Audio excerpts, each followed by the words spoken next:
नमस्कार। आज हम हिंदी भाषा की 8वीं कक्षा की पाठ्य पुस्तक अभ्यास सागर के पाठ 19 जीवन का सच के व्याकरण से संबंधित प्रश्न करेंगे। यह पाठ व्यंजन संधि की पुनरावृत्ति और अपठित गद्यांश पर आधारित है। व्यंजन संधि को हम अपने पिछले पाठ 17 सोना में पढ़ चुके हैं। यदि किसी बच्चे ने वह वीडियो नहीं देखी है तो आप प्लेलिस्ट में जाकर उस वीडियो को देख लें ताकि इसके सभी प्रश्न आपको अच्छे से समझ में आ जाए। और वीडियो आपको कैसा लगा कमेंट करके ज़रूर बताइएगा और अपने सभी दोस्तों के साथ वीडियो को शेयर कीजिएगा। तो आइए अब इस पाठ को शुरू करते हैं। हमारा पहला जो प्रश्न है, नीचे लिखे शब्दों में संधि के बाद हुए परिवर्तन को ध्यानपूर्वक देखिए। अब ये कुछ उदाहरण हमें दिए गए हैं, इन्हें देखते हैं। सत जमा गति, सदगति। सम जमा भव, संभव। सम जमा कल्प, संकल्प। सत्य जमा गति, सदगति। ऊपर दिए शब्दों में पूर्व पद के अंत में व्यंजन है। पूर्व पद कौन सा होता है हमारा? ये वाला। ये सभी उदाहरणों में से जो ये वाला है, पहले वाला पूर्व पद यानी पहले वाला पद, ठीक है। इन सभी के अंत में व्यंजन है। ये त, म और त, ये क्या है? पूर्व पद के अंतिम वर्ण है, ठीक है। और ये क्या है? सभी व्यंजन है। और उत्तर पद के प्रथम वर्ण व्यंजन और स्वर हैं। और जो उत्तर पद है यानी कि ये वाले, बाद वाले यानी कि दूसरा पद, ये सभी क्या है? या तो व्यंजन है, इनका जो पहला जो वर्ण है या तो ये व्यंजन है या फिर ये स्वर हो सकता है, ठीक है। तो ये जितने भी हैं ये सभी क्या है? ये सभी व्यंजन हैं। संधि करने पर वे व्यंजन में परिवर्तित हो गए हैं। और जब हमने इनकी संधि की तो ये किस में? व्यंजन में परिवर्तित हो गए हैं। अर्थात व्यंजन के साथ स्वर अथवा व्यंजन मिलने पर जो विकार आता है उसे व्यंजन संधि कहते हैं। कि व्यंजन के साथ स्वर अथवा व्यंजन मिलने से जो भी विकार आता है, परिवर्तन आता है, उसे हम क्या कहते हैं? व्यंजन संधि कहते हैं। ये उत्तर पद का पहला जो है, पहला वर्ण, वो व्यंजन भी हो सकता है और स्वर भी हो सकता है, ठीक है। आगे देखते हैं। आपने व्यंजन संधि के कुछ नियमों के बारे में पाठ सोना में पढ़ा है।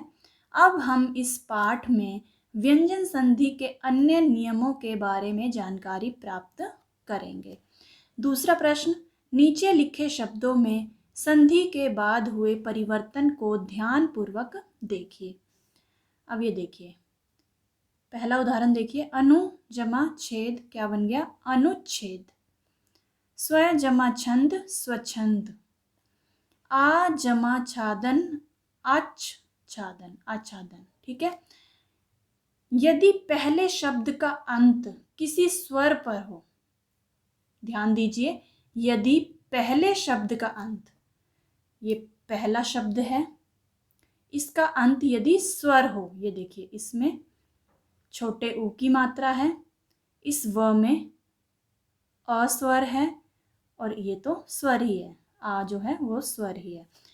कि इसका अंत यदि किसी स्वर पर हो और दूसरे शब्द का पहला व्यंजन, और जो दूसरे शब्द है उसका जो पहला व्यंजन है वो क्या हो? छ हो। तो छ से पहले आधा च का प्रयोग किया जाता है। जब च के नीचे ये हलंत लग जाता है तो यानी कि ये आधा है, ठीक है। तो ध्यान दीजिए, दोबारा देखिए कि यदि पहले शब्द का अंत किसी स्वर पर हो, ये ध्यान दीजिए, ये वाला पहला है और ये वाला दूसरा शब्द है, ठीक है। इसका अंत किससे हुआ है? स्वर से हुआ है। और किसी स्वर पर हो और दूसरे शब्द का पहला व्यंजन, दूसरे शब्द का पहला व्यंजन क्या हो? छ हो। तो छ से पहले क्या लग जाएगा? आधा च लग जाएगा। तभी हमारा ये क्या बना? अनु जमा छेद, अनुच्छेद। स्व जमा छंद, स्वच्छंद, ठीक है। सब में ये बीच में क्या लग गया? च लग गया। अगला प्रश्न, नीचे लिखे शब्दों में संधि कीजिए।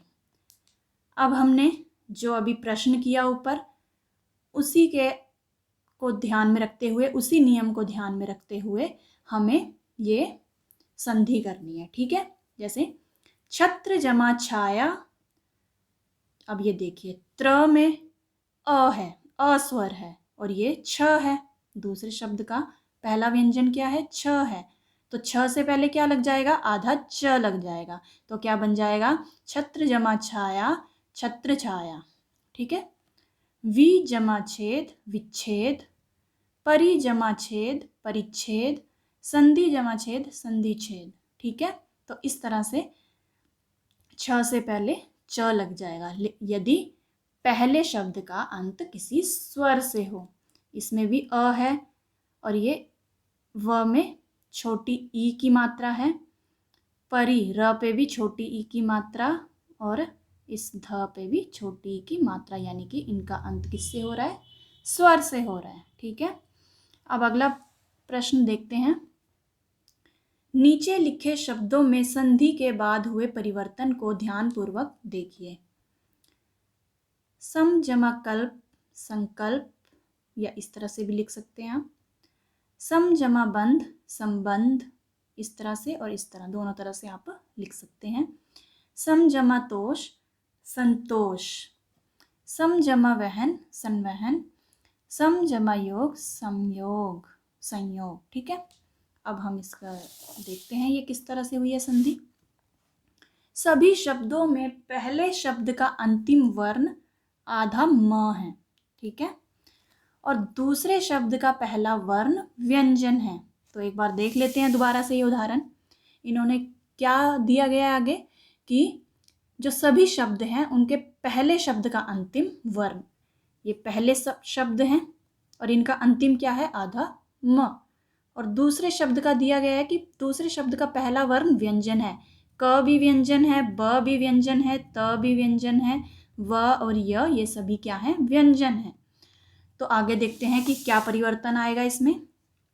यहाँ संधि होने पर पहले शब्द का अंतिम वर्ण, ध्यान दीजिए, जब संधि होगी तो जो पहले शब्द है ना, यानी कि अधम म जो है, उसका अंतिम वर्ण दूसरे शब्द के प्रथम वर्ण के वर्गानुसार पंचम वर्ण में बदल गया है, किंतु अब पंचम वर्ण के स्थान पर अनुस्वार का प्रयोग किया जाता है। जो पंचम वर्ण होते हैं ना, जैसे कि पंचम वर्ण, जैसे क वर्ग में सबसे अंत में क्या आता है? न, ये आता है, ठीक है। प वर्ग का अंतिम क्या है? प, फ, ब, भ, म, ठीक है। त वर्ग का अंतिम वर्ण क्या है? त, थ, द, ध, न। तो पंचम जो लास्ट का है, अंतिम है, वो किस में बदल जाएगा? अपने पंचम में बदल जाएगा, लेकिन उसके स्थान पर किसका प्रयोग किया जाएगा? अनुस्वार का प्रयोग किया जाएगा। य और व वाले शब्दों में वह अनुस्वार में रूपांतरित हो गया है। य और व वाले शब्दों में क्या हो गया है? वो अनुस्वार में रूपांतरित हो गया है। जैसे ये देखिए, उदाहरण देखते हैं। सम जमा कल्प, तो ये किसमें? संकल्प, संकल्प, यानी कि इसमें परिवर्तित हो गया। ये क का पंचम क्या होता है? यही होता है ना, क का पंचम, है ना। और ये ब कौन से वर्ग का है?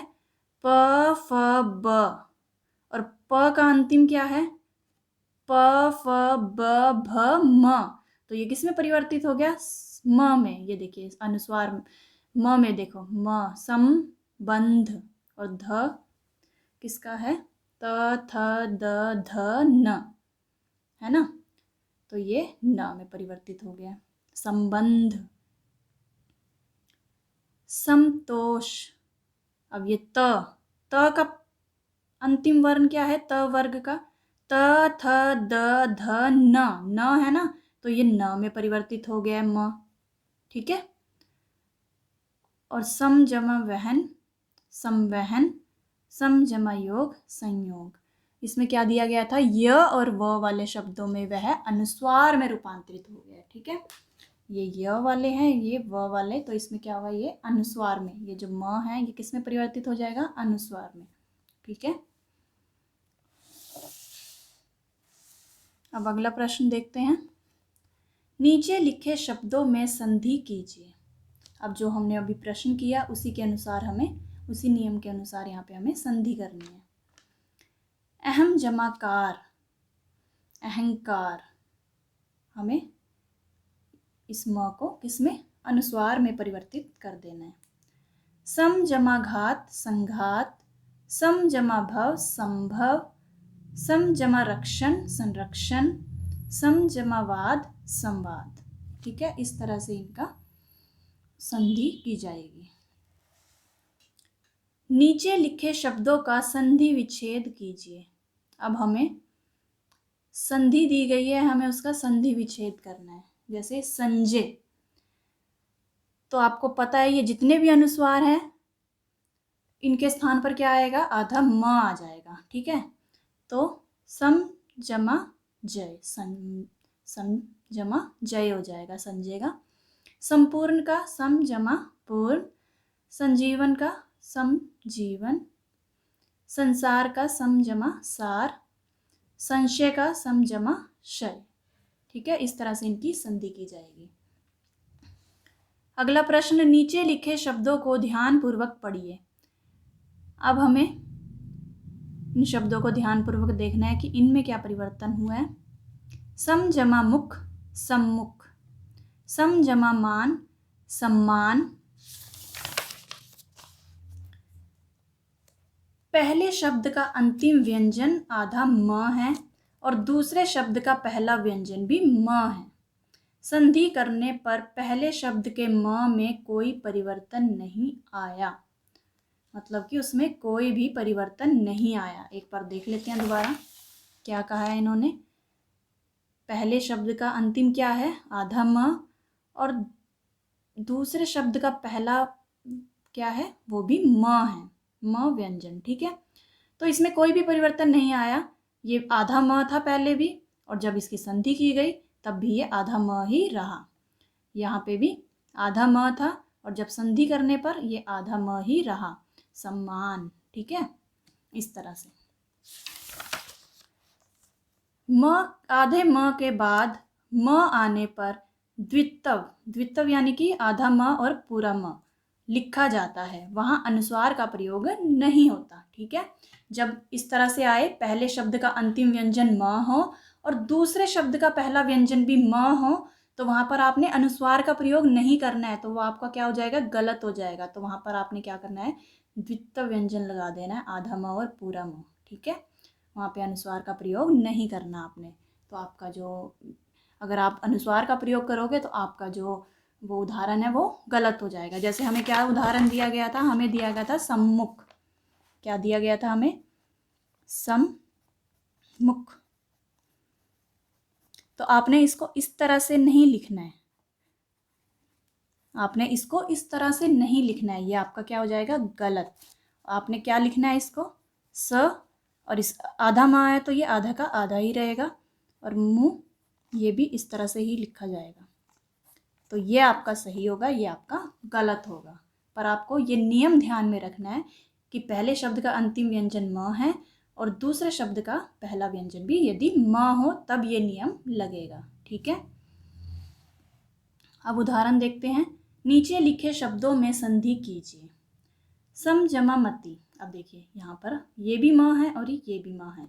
पहले शब्द का अंतिम व्यंजन भी आधा म है और दूसरे शब्द का पहला व्यंजन पूरा म है।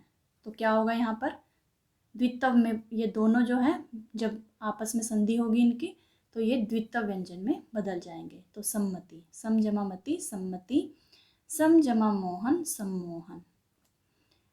नीचे लिखे शब्दों को ध्यानपूर्वक पढ़िए।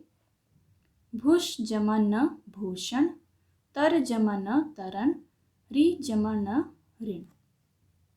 ऊपर लिखे शब्दों में री, र, श के बाद न का प्रयोग है। ध्यान से देखिए क्या दिया गया है, री, र और श। री, ये र और ये आधा श। इसके बाद न का प्रयोग है, ये देखिए ये न का प्रयोग है और न अण में परिवर्तित हुआ है। ठीक है, ये वाला जो न है ये किस में परिवर्तित हो गया? अण में।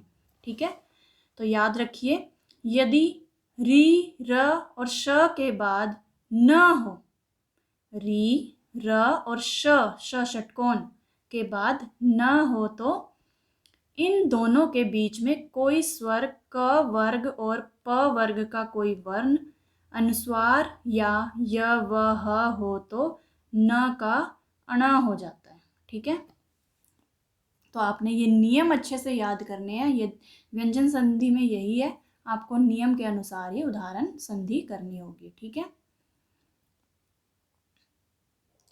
और यहाँ ये भी दिया गया है कि इन दोनों के बीच में कोई स्वर हो। जैसे ये दोनों हैं, अगर इन दोनों के बीच में कोई स्वर आ जाता है या क वर्ग या प वर्ग का कोई भी वर्ण आ जाता है, जैसे क वर्ग के क ख ग घ ण और प वर्ग के प फ ब भ म। ठीक है, या फिर अनुस्वार आ जाता है या फिर य व ह हो, य व ह हो तो भी न का ण हो जाता है। जैसे परि जमा नाम, तो क्या हो गया? परिणाम। ये वाला न अण में परिवर्तित हो गया। त्रिश जमा न, अब ये आधा श षटकोण था, आधा श, तो तृष्णा। प्र जमा मान, प्रमाण। ठीक है, अब ये देखिए प्र, ये र है और ये न तो अंत में है, लेकिन इन दोनों के बीच में क्या आ गया? म आ गया, प वर्ग का म वर्ण आ गया, है ना। फिर भी क्या होगा? न जो है अण में परिवर्तित हो जाएगा। शोष जमा अन, शोषण। ठीक है, अभी हमने पीछे पढ़ा था कि इन दोनों के मध्य में चाहे कोई स्वर भी आ जाए। अब देखिए इन दोनों के मध्य में क्या आ गया? इस श और इस न के मध्य में क्या आ गया? अस्वर आ गया। फिर भी क्या होगा? अण में परिवर्तित हो जाएगा ये। ठीक है, न जो है अण में परिवर्तित हो जाएगा और ये श जो है इस अ के साथ जुड़ के पूरा बन जाएगा। ठीक है, तो शोषण। हर जमा न, हरण। अब नीचे लिखे शब्दों को ध्यान पूर्वक पढ़िए। अभी जमा सेक, अभिषेक। ध्यान दीजिए ये वाला स किस में परिवर्तित हो गया? श में। नी जमा सिद्ध, निषिद्ध। सु जमा सुप्ति, सुषुप्ति। अब देखते हैं नियम इसका। यदि पूर्व पद का अंतिम वर्ण कोई स्वर अ आ के अतिरिक्त हो, पूर्व पद क्या है? ये वाले, इनका जो अंतिम है वो अ और आ स्वर के अलावा कोई भी हो, अ और आ नहीं होना चाहिए, बाकी कोई सा भी हो, छोटी ई, बड़ी ई, छोटा ऊ, बड़ा ऊ। जैसे ये छोटी ई, ये भी छोटी, ये छोटा ऊ, है ना। और उत्तर पद के आरंभ में स हो, और उत्तर पद ये वाले हो गए हमारे, इनका जो आरंभ वाला वर्ण है वो क्या हो? स हो, तो वो स किस में परिवर्तित हो जाएगा? श में परिवर्तित हो जाएगा। ठीक है, ध्यान रखिए यदि पूर्व पद का अंतिम वर्ण कोई स्वर अ या आ के अतिरिक्त हो, इन दोनों के अलावा जो भी उस स्वर हो, और उत्तर पद के आरंभ में स हो तो स का श हो जाएगा। जैसे इसमें हुआ अभी जमा सेक, अभिषेक। नी जमा सिद्ध, निषिद्ध। सु जमा सुप्ति, सुषुप्ति। नीचे लिखे शब्दों की संधि कीजिए। अब हमें ये जो प्रश्न किया उसी के अनुसार, उसी नियम के अनुसार इनकी संधि करनी है। जैसे नि जमा सेद, निषेध। परि जमा सद, परिषद। सु जमा सुप्त, सुषुप्त। वि जमा सम, विषम। अभि जमा सिक्त, अभिषिक्त। ठीक है, ये जो स है वो किसमें? श में परिवर्तित हो गया। अब निम्नलिखित गद्यांश को पढ़कर प्रश्नों के उत्तर दीजिए। सही समय पर सही चुनाव न करने वाला व्यक्ति जीवन के प्रत्येक क्षेत्र में बुरी तरह असफल हो जाता है। जीवन का सफल कलाकार वह है जो अपने हर काम का सावधानी पूर्वक चुनाव करता है, चुनाव में सावधानी ना बरतने वाला और बिना सोचे समझे गलत चुनाव कर लेने वाला व्यक्ति लाख प्रयत्न करने पर भी अपने जीवन को उचित और सफल मोड़ नहीं दे पाता।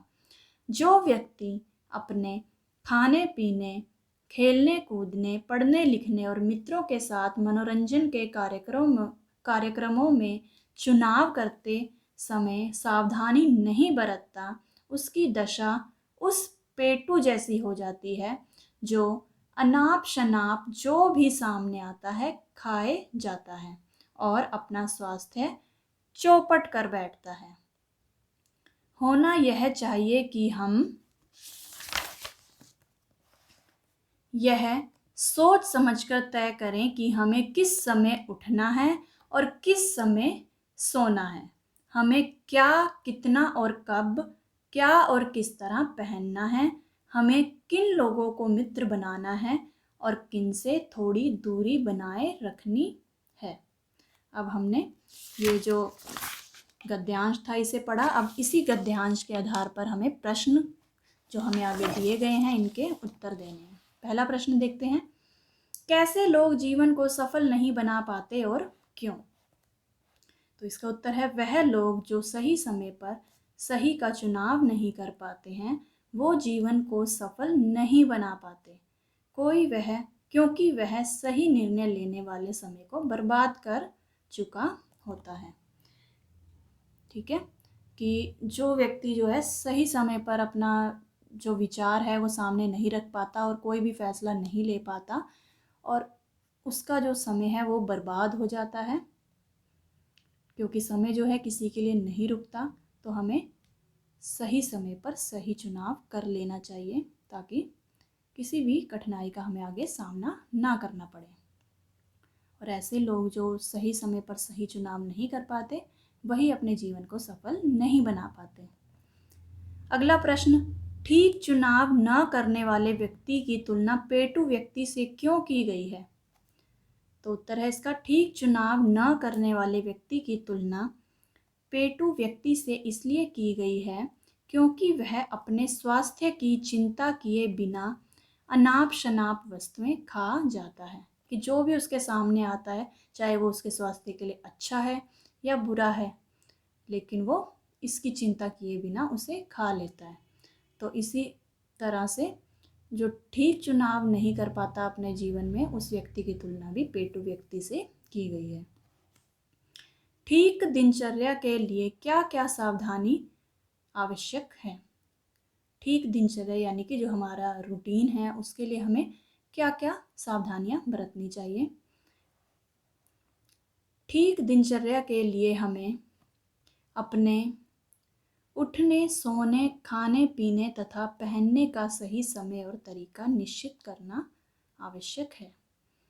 ठीक है, तभी हमारा जो जीवन है वो सही ढंग से सुचारू रूप से चल पाएगा। मित्र बनाने में हमें क्या सावधानी रखनी चाहिए? मित्र बनाने में हमें यह सावधानी बरतनी चाहिए कि हमें किन लोगों को मित्र बनाना और किन से दूरी बनाए रखनी चाहिए। कि हमें किन लोगों को मित्र बनाना है और किन से हमें दूरी बनाए रखनी है। जो अच्छे लोग हैं उनके साथ मित्रता हमें बढ़ानी चाहिए, बनानी चाहिए, और जो बुरे लोग हैं बुरी संगति में हमें नहीं उठना बैठना चाहिए। ऐसे लोगों से हमें दूरी बनाए रखनी चाहिए यदि हमें अपने जीवन को सही ढंग से चलाना है। ठीक है, तो मित्र बनाने में हमें यह सावधानी बरतनी चाहिए कि हमें किन लोगों को मित्र बनाना है और किन से दूरी बनाए रखनी चाहिए। जीवन का सफल कलाकार किसे कहा गया है? जीवन का सफल कलाकार वह है जो अपने हर काम का सावधानी पूर्वक चुनाव करता है। कि जीवन का सफल कलाकार कौन है? वह जो अपने हर काम का सावधानी पूर्वक सोच समझकर चुनाव करता है। तो बच्चों, इससे आगे के प्रश्न आओ दोहराएं से संबंधित प्रश्न हम अगली वीडियो में करेंगे। तो मिलते हैं अगली वीडियो में, तब तक के लिए नमस्कार।